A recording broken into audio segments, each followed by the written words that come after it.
कर्नाटकच्या भाजप खासदारानं वादग्रस्त विधान केलंय।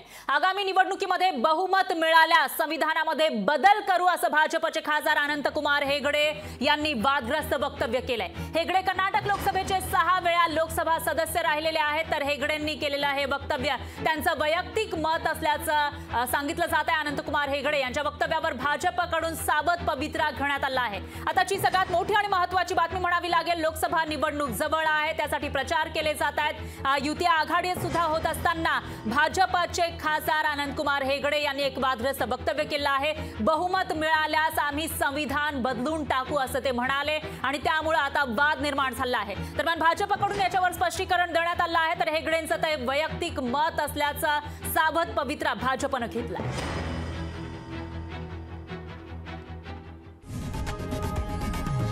लोकशाही मराठी ऐका, पहा, जागरूक रहा।